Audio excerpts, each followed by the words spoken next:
And now, it's time for another Dice Tower review with Tom Vasel.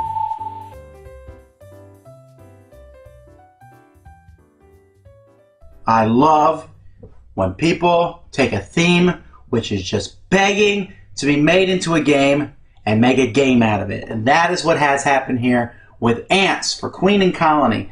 This is a very, very light war game that has different ants, and you can see their cardboard cutouts on plastic stands, moving around, gathering food, and of course, attacking one another. It's a very light war game, as I said, but it is entertaining, fun, not too short, and yet offers a decent amount of strategy. Look at the interesting board.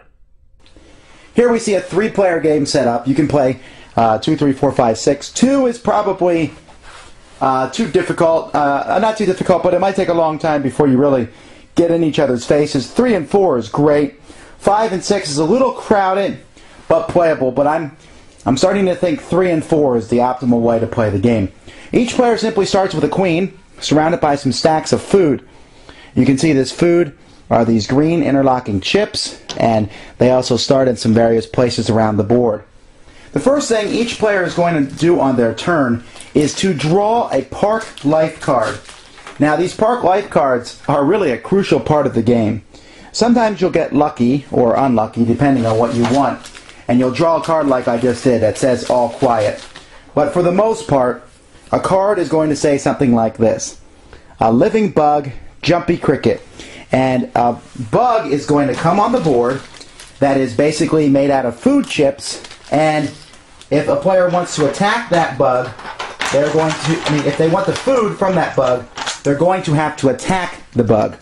So say, for example, that jumpy bug, it's your turn, and you get to bring out the jumpy bug.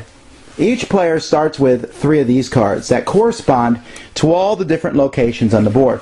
So it's my turn, and I have A6, J3, B2, and I pick B2 for the jumpy bug.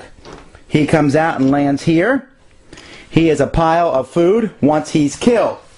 This bug needs a 7 to kill him, although the jumpy bug is a 5 when we find the right one. There we go. A 5 to kill that bug, and then I get to do the rest of my turn. The rest of my turn includes moving my ants that are on the board, if I have any, and then collecting food, or first collecting food, then moving ants, and then building new ants.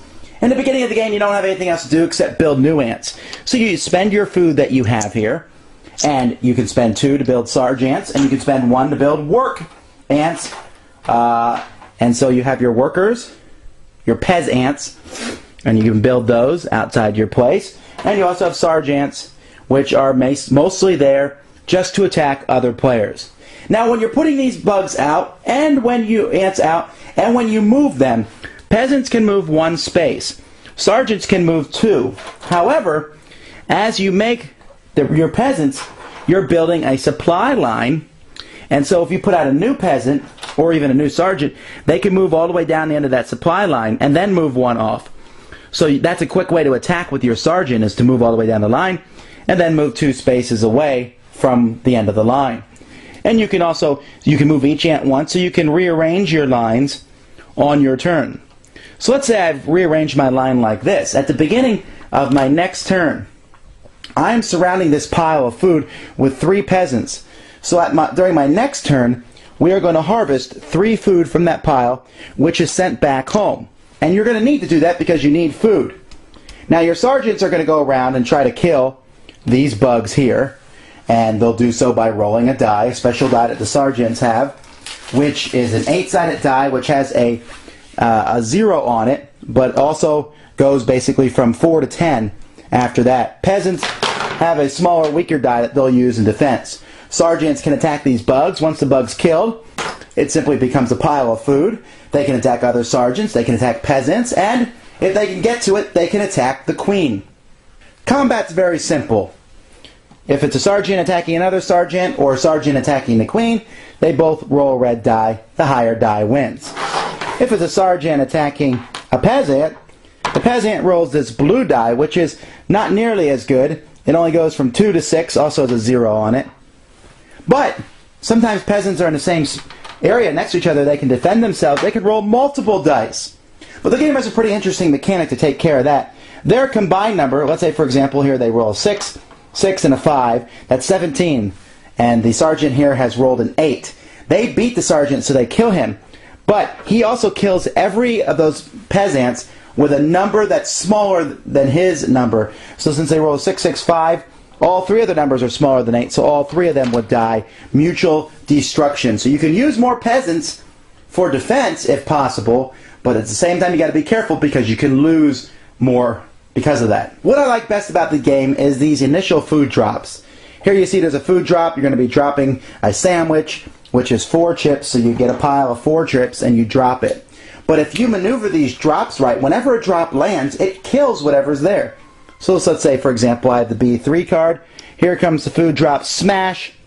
That sergeant is out of the way. Now, yes, I put some food near my opponents, but I have killed him.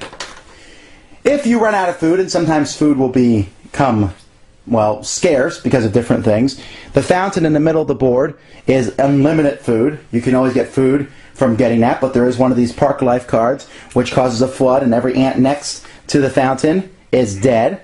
There's also cards where it's more than just food dropping. There's the Great Foot, which squashes a space and every space next to it.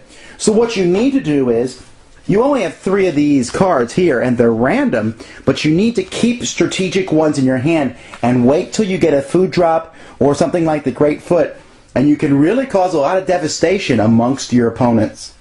The game is all about killing the opponent's queen, and you can only do that if you get food back to your nest so that you can build more ants to go out and attack with. You run out of food, you run out of ants, you're going to lose. Defensive in this game does not work at all. You have to be offensive. And the game progresses till one person remains standing and all the other queens have been killed.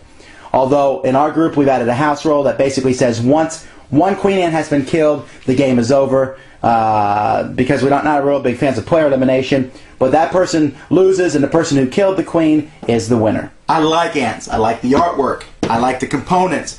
I like the theme. I like how all of it fits together. It's just a neat idea. Yes, there's a lot of luck in how the sergeants attack each other. There's luck in which Park Life cards you drop, although I would argue that the spaces that you have being able to drop on the different areas on the board, you control where those drop to some degree. So there is some strategy in that. But other than that, there's alliances. Don't attack me, I won't attack you. It all just fits together really well, and it takes a short amount of time. Maybe an hour and a half, which seems to be about the basic range for 90-minute to an hour, for 3-player to 4-player games. 90 minutes, entertaining. Teenagers are going to like it. Adults are going to like it. Don't take the game too seriously. It's not meant to be, but it's meant to be fun, and I'm going to say it really succeeds there. Thanks for joining us today. For more written, audio, and video reviews, as well as the #1 board game podcast, check out the website at www.thedicetower.com. Until then, this is Eric Summerer, and you've been watching The Dice Tower.